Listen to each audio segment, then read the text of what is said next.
بسم اللہ الرحمن الرحیم۔ ملفوظات حضرت مسیح موعود 27 اپریل 1908 بمقام بٹالہ دوران سفر لاہور۔ حضرت اقدس علیہ السلام نے طلباء کے امتحان کے تذکرے پر فرمایا، عند الامتحان یکرم المرء اور یوحان۔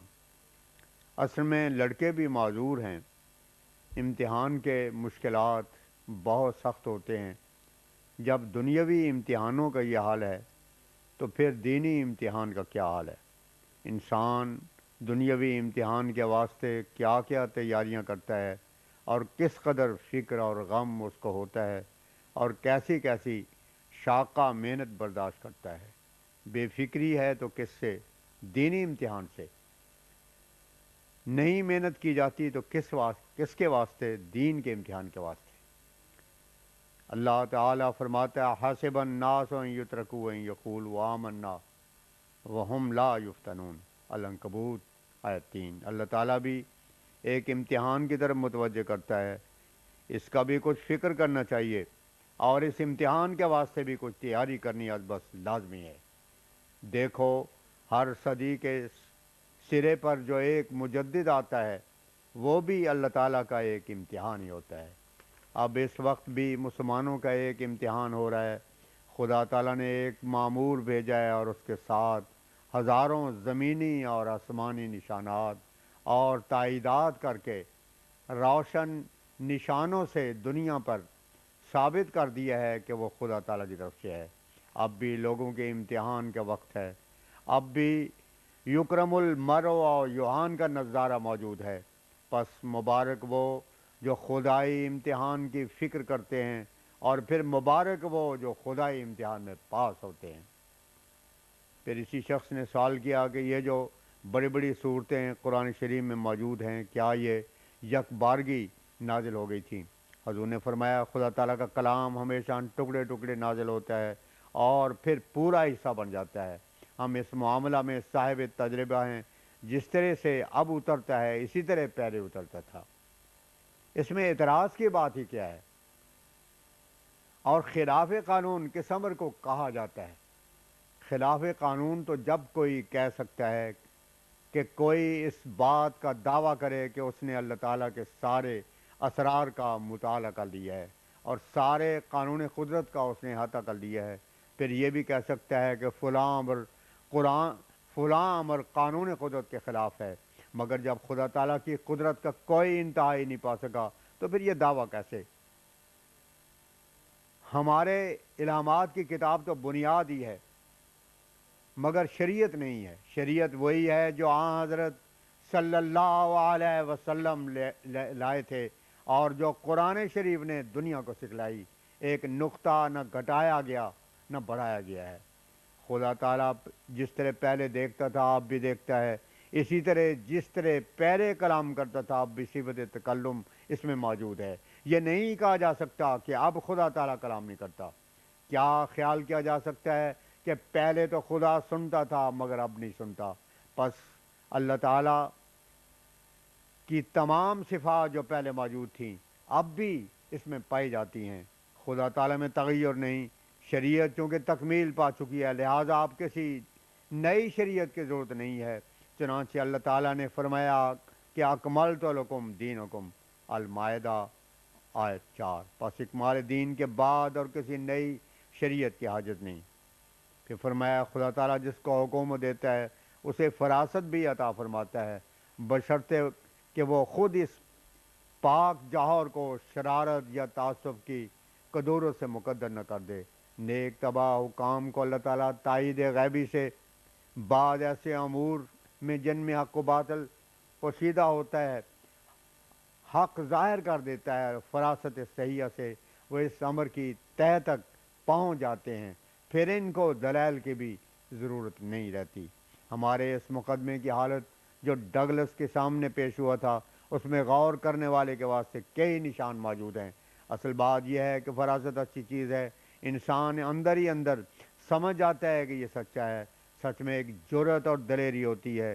جھوٹا انسان بزدل ہوتا ہے، وہ جس کی زندگی ناپاکی اور گندے گناہوں سے ملوث ہے، وہ ہمیشہ خوف زدہ رہتا ہے اور مقابلہ نہیں کر سکتا۔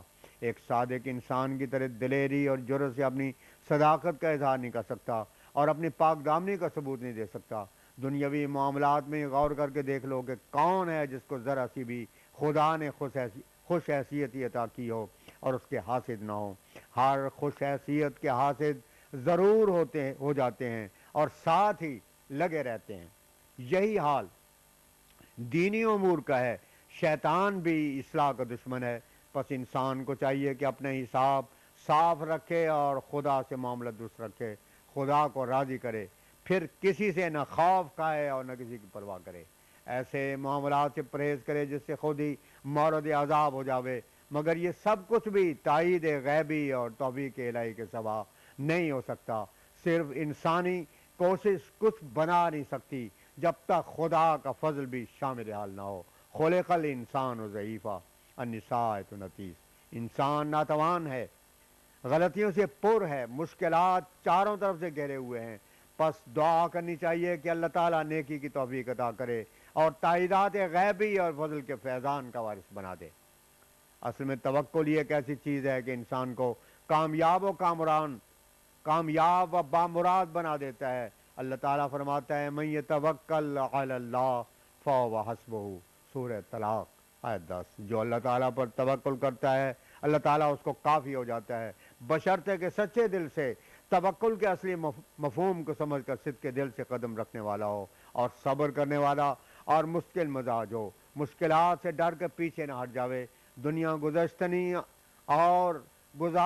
اور اس کے کام بھی ایسے ہی ہیں، بس انسان کو لازم ہے کہ اس کا غم نہ کرے اور آخرت کا فکر زیادہ رکھے۔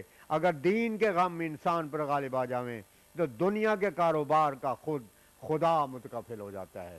افسوس ہے بڑے بڑے حوادث روز ہو رہے ہیں مگر لوگ ہیں کہ توجہ نہیں کرتے، پرواہ نہیں کرتے۔ حضرت موسیٰ کے کافر یہ اچھے تھے کہ جب ان پر عذاب نازل ہوتے تھے تب تو توجہ کرتے تھے اور کہتے تھے کہ اگر یہ ٹل جاوے تو مان لیں گے، مگر آج کل کے کافر ان سے بھی زیادہ سخت جان ہیں کہ نت نئے عذاب آتے ہیں، نئی نئی صورت میں خدا کا قہر نازل ہوتا ہے، مگر یہ ہیں کہ کان پر جو نہیں چلتی۔ دیکھو ایک طاعون نے کیسے کیسے خطرناک حملے کیے، کیسے کیسی جان گداز تباہیاں واقع ہوئی ہیں کہ ان کا ذکر سننے سے ہی رونگٹے کھڑے ہو جاتے ہیں، مگر کسی پر اثر نہیں ہوا۔ وہ لوگ تھے کہ ایسے اوقات میں حضرت موسیٰ سے دعا کرایا کرتے تھے، مگر یہ لوگ ہیں کہ کہتے ہیں کہ کوئی نہیں، معمولی بات ہے، ایسے ہی ہوا کرتا ہے اور ایسے عذاب آیا ہی کرتے ہیں۔ اللہ تعالیٰ کا قدیم سے یہ وعدہ تھا کہ آخری زمانے میں طرح طرح کے عذاب آئیں گے، اس وقت بعض ہدایت پا جائیں گے اور اکثر ہلاک ہو جائیں گے۔ نشان تو خدا دکھاتا ہے، مگر نشان سے بھی فائدہ وہی اٹھاتے ہیں جو مومن ہوتے ہیں اور وہ قریب ہیں۔ ایک شخص ہمارے پاس آیا تھا اور اس نے ذکر کیا کہ ہمارے شہر میں طاعون نے سخت تباہی ڈالی ہے، بہت لوگ تیار ہیں کہ حضور کی خدمت میں حاضر ہو کر توبہ کریں، اور اصل بات یہ ہے کہ مجھے بھی طاعون ہی حضور کے پاس لائی ہے۔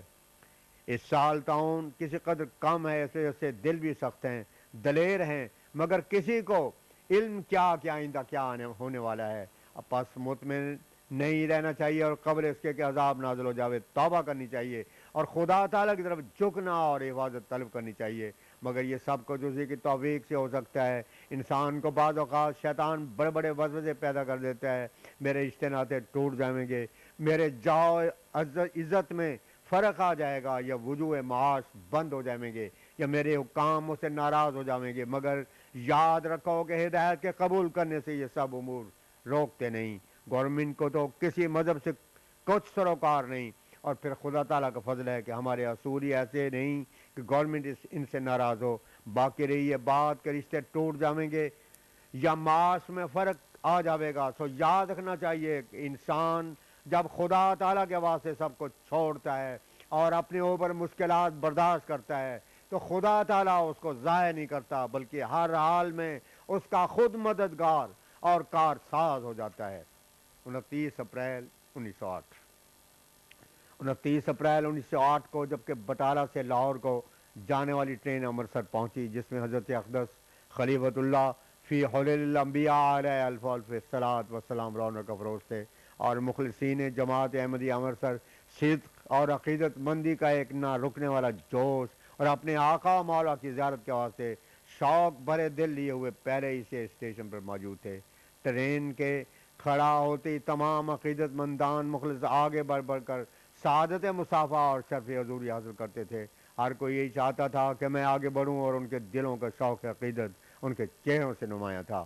جذب جو خاصان خدا اور علامت بندگان عالی ہوتی ہے، اور وہ خدا کی طرف سے آنے والوں کو بطور نشان کے عطا ہوتا ہے، اس کا یہ عالم تھا کہ اسٹیشن بھر کے جس انسان کے کان میں آپ کا نام پہنچا، اس کے دل میں شوق زیارت نے گدگدی کی اور وہ بے تاجا بھاگا چلا آیا۔ وہ سلامتی کا شہزادہ اور محبوب خدا سیکنڈ کلاس ڈپارٹمنٹ میں متمکن تھا۔ جاؤ شوقت اور روب و وقار شہادت صداقت ادا کرنے کے واسطے حضور میں حاضر کھڑے تھے۔ لوگ آتے اور زیارت کر کر کے چلے جاتے تھے۔ پلیٹ فارم کی جانب پلیٹ فارم پر اور گاڑی کے دوسرے پہلو سے لوگ پائیدانوں پر کھڑے کھڑکیوں میں سے حضور پر نور کی صورت دیکھنے کے واسطے شوق سے جھانکتے تھے۔ شیری کسی کو نہ ہوتی تھی۔ اتنے میں ایک مسلمان صاحب چند آدمیوں کے تشریف لائے۔ حضرت اقدس نے ان کو گاڑی کے اندر بلا کر اپنے پاس بٹھا لیا، اور ان کے سوال پر ان کو یوں مخاطب ہوئے اور فرمایا، خدا تعالیٰ کی شہادت سب سے پہلے زیادہ معتبر ہے۔ خدا تعالیٰ کا پاک کلام قرآن شریف ہمارے پاس موجود ہے۔ مسائل مختلفہ میں فیصلہ کرنے اور حق پانے کے واسطے مسلمانوں کا اول قرآن شریف ہی کی طرف رجوع کرنا چاہیے۔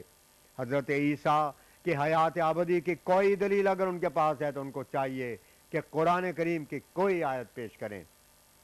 مگر قرآن شریف میں جب ہم اس غرض کے لیے غور کرتے ہیں تو ہمیں ان کے حق میں خدا تعالیٰ کے یہی کلام ملتا ہے کہ انی متوفیقہ آل عمران فلما توفیتنی المائدہ۔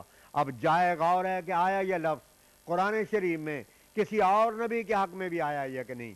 ہم صاف پاتے ہیں کہ انبیاء اور ہمارے سید و مولا محمد مصطفیٰ احمد مجتبیٰ صلی اللہ علیہ وسلم کے حق میں بھی یہی لفظ توفی کا استعمال ہوا ہے، جہاں اللہ تعالیٰ نے فرمایا ہے اما نورینک بعض الذی نعدہم او نتوفینک، سورہ یونس آیت 47۔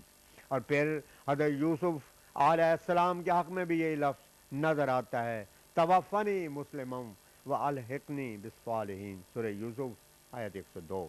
اب ہم پوچھتے ہیں کہ ہمیں کوئی اس خصوصیت کی وجہ تو بتاوے کہ کیوں یہ لفظ اور انبیاء پر تو موت کے معنی میں وارد ہوتا ہے، اور کیوں حضرت عیسیٰ کے حق میں آوے تو لفظ کی یہ خصوصیت بدل جاتی ہے اور یہ لفظ موت کے معنی نہیں دیتا۔ ان کو چاہیے کہ تعصب کو الگ کر کے گھڑی بھر کے لیے یکجو ہو کر اس میں غور کریں۔ گاڑیاں دینا تو ان لوگوں کا ایک فرض ہو چکا ہے، سو دے دیں، مگر اب ہمیں شوق ہے تو صرف یہی کہ آیا تقوی اور خشیت الہی کو مد نظر رکھ کر اس فرقے کے منہ سے کوئی علمی بات بھی نکلتی ہے، مگر افسوس یہ بات کبھی پوری نہ ہوئی۔ جو حق پر ہوتا ہے اس کے ساتھ خدا کی تائید اور نصرت، اس کے کلام میں قوت اور شوقت اور اس کے انفاظ میں جذب ہوتا ہے۔ فرمایا حیات کا مسئلہ ان کو مبارک نہ ہوا، کیونکہ ان میں سے بہت سے حیات حیات ہی پکارتے بسد حسرت و ارمان گزر گئے، مگر حیات مسیح نے ان کی کوئی مدد نہ کی۔ اتنے میں گھنٹی بجی، وصل ہوا اور گاڑی لاہور کو چل